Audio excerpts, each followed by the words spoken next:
Dr. Basford, thank you. Dr. Basford's book on Clausewitz, its reception in the English-speaking world is a great one. It's a great segue into Dr. Sumida, who considers himself, I think, a navalist at heart, although many years of teaching Clausewitz, like Dr. Basford, associated with the Marine Corps at an earlier stage of his career.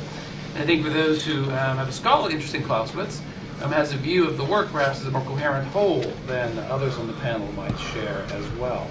But a terrific book, Decoding Clausewitz, which I would commend to your attention as well.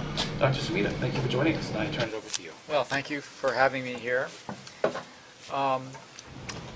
I come to Clausewitz really as a kind of amateur. I'm a naval historian by training and inclination, and I have to resist the temptation to start talking about dreadnoughts. But trying to talk about the relevance of Clausewitz is difficult because the question is what interpretation of Clausewitz are you trying to apply to the present? There is no consensus as to what he means or what is most important. My point of departure was from the closing of the Memorandum of 10th July 1827, where he says that a careful reader without prejudice could discover in the text of the incomplete version of On War ideas that would revolutionize the theory of war. And the question that I set for myself was, what is it in Clausewitz that revolutionizes the theory of war? And trying to answer that question set up the framework for my own study of Clausewitz. And I have come to the conclusion that Clausewitz's On War is really about the education of officers. It's addressed to the fundamental problem of professional military education. And he was trying to grapple with the issue of what would best prepare officers for, particularly those who are serving in the position of supreme command, to conduct war properly. And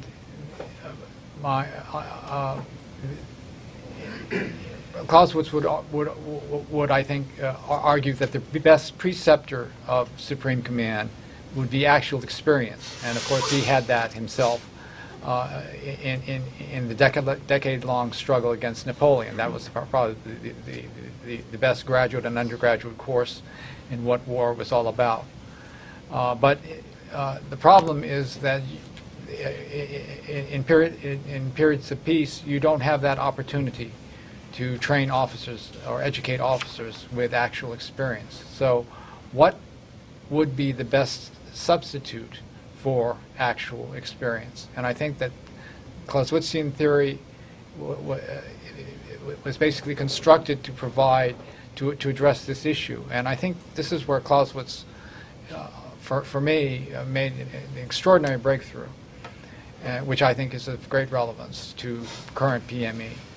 And that is that Clausewitz understood that success in war was not about the application of principles, but about the resolution of dilemma.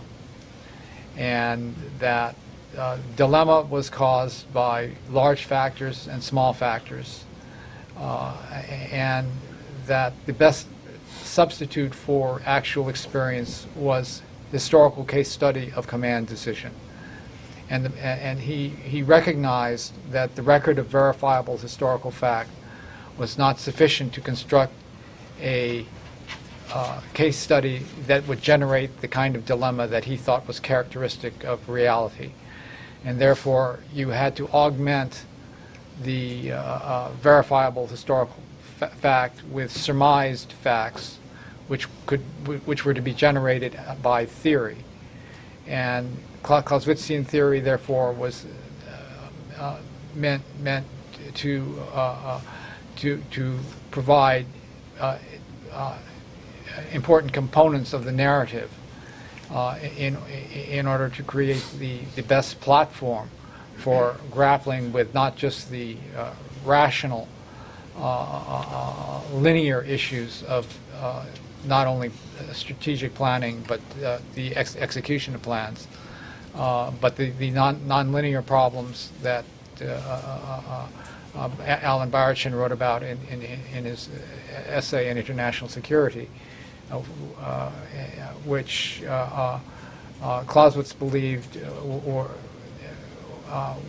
would have to be addressed by unconscious cognitive process. And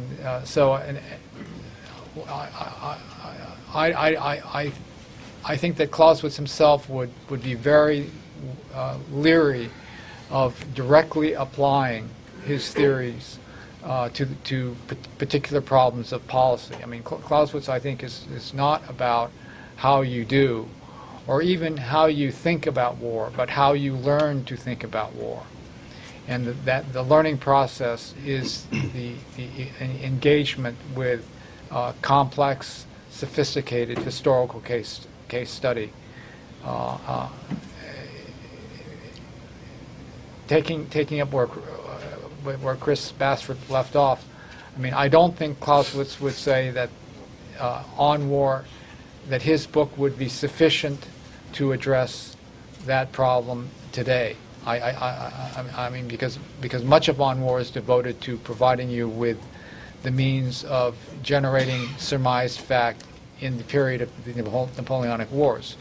What you would need to generate surmised fact for more recent events, for the purposes of education, would be a book that was based on experience with those recent events. And therefore, I